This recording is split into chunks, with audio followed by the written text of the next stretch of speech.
Quería compartir con vosotros una pregunta que mi abuela cuando era pequeña siempre me decía, y era: María, ¿tú qué quieres? ¿Tener la razón o tener una relación? Todo esto como acento gallego, ¿vale? Que el marido que está por ahí, mi madre de 9 hijos, y digo, ojo, esta señora lo que ha tenido que sufrir para construir esta frase, ¿no?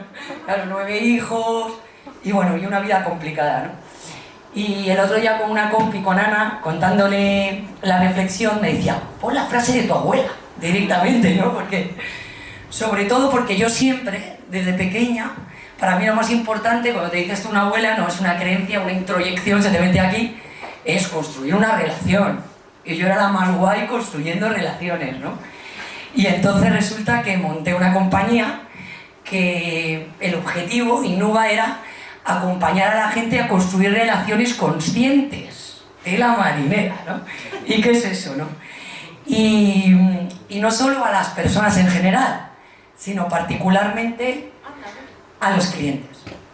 Y entonces yo venía de una compañía, que está por ahí, compis de mi agencia anterior, y lo saben muy bien, lo que digo es verdad, en la que nunca pude decir no a un cliente, y era mi máximo sueño. Y entonces dije, bueno, pues monto Innuba y ahora se van a cagar. Entonces, cuando digo no, es no, ¿vale? Pero lo voy a hacer con mucho cariño, mucho talante, mucha conciencia. Y dije no, que ahora os contaré cómo dije no. Y perdimos el proyecto, el primer proyecto. Y yo tenía unas ganas de llamar a Berta y Inés, que eran mis compis de mi anterior agencia, y decirles, ¿veis por qué no decía no? No, porque no es que tuviera miedo, es que no. Y hoy quiero compartir con vosotros que detrás de un no, no siempre hay buenas razones, porque está como muy mayúsculas, no di no, sé asertivo, pon límites, no te dejes pisar. Y bueno, esto fue maravilloso, o sea, yo no se me olvidará porque además han pasado ahora 3 años y lo tengo aquí, no lo tengo aquí, lo tengo aquí, o sea, cada vez que lo pienso, ¿no?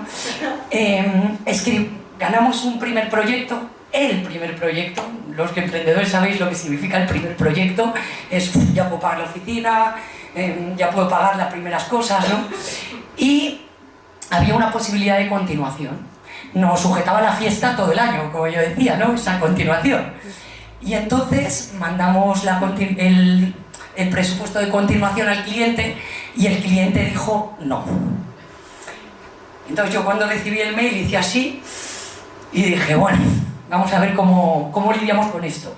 Y como éramos tan conscientes, tan generosos, tan de construir relaciones, yo lo compartí con mi equipo y les dije, ayudarme a gestionar un poco esto.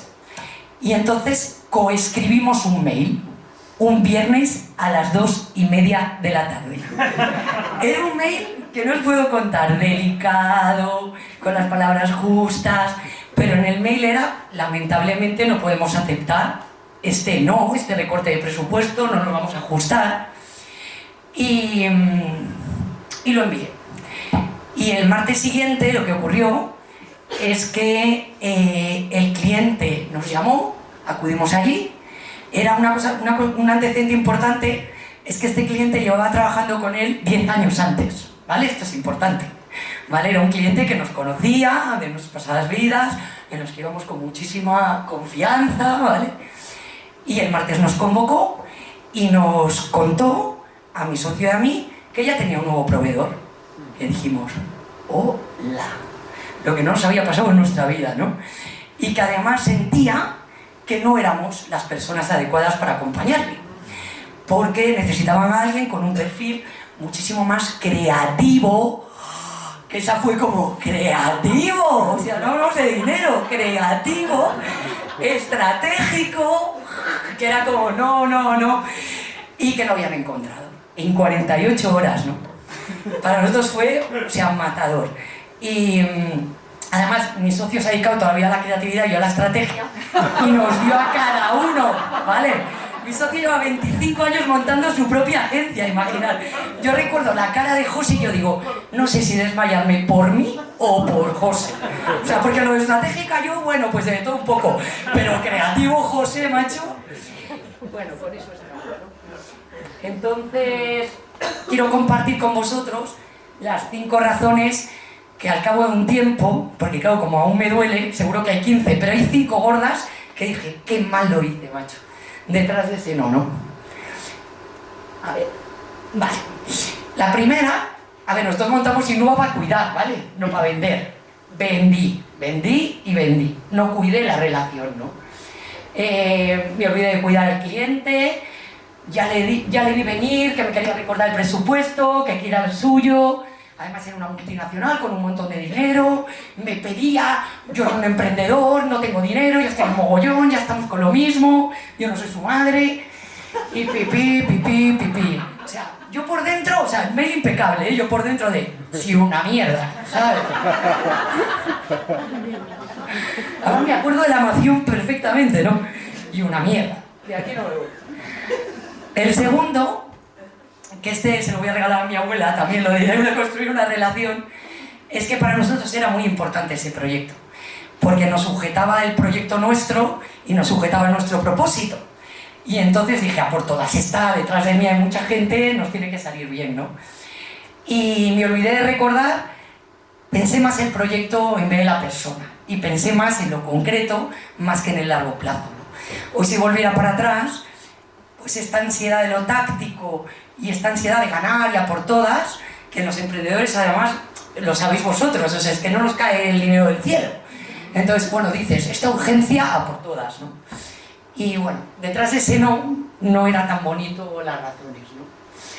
La tercera y quizás la más gorda que hoy no me perdono, porque además cuando acompaño a los emprendedores les digo todo el rato, conectar con vosotros, no os hagáis caso cuando dicen no vais a poder, es que me desconecté completamente de mí. O sea, yo me puse ahí de CEO de la compañía, de Innova, de una socia, y prioricé un poco esa idea de lo importante frente a lo que tiene importancia, ¿no? Y estos sentimientos que tengo hoy, que lo veo muy claro, pues no lo apliqué entonces, ¿no? No puse delicadeza, puse corrección. Somos muy buenos en los copies, ¿vale? Pero delicadeza no puse.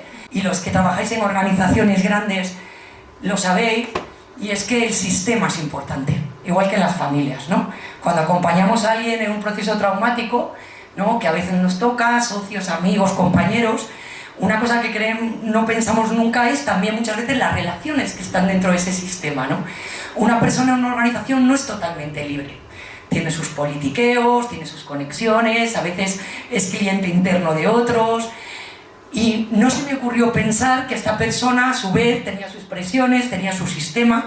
Curioso es que yo llevaba 10 años trabajando para esa compañía, conocía su cultura, conocía sus valores, conocía sus límites, y sin embargo no la pensé o no le pensé dentro del sistema, ¿no? Y es muy importante en ese sentido pensar que cada cliente, igual que cada persona, no es un ser aislado, y conocer la cultura de la organización y los mandatos es fundamental para que no sea más sano, ¿no? Estos son un poco mis 5 fracasos, que podrían ser 15, pero estos 5, vamos, estaban detrás de ese perder el proyecto. Y cuando me dicen, bueno, ¿qué te llevas de aprendizaje general? Lo que, curiosamente, y por eso nos ha dolido más, nos llevamos en este fracaso, es que lo que para nosotros era más importante, que era la relación, la forma en la que cuidabas a las personas, montamos un proyecto para ayudar a cuidar a las personas, pues nosotros mismos aún no lo habíamos aprendido, ¿no?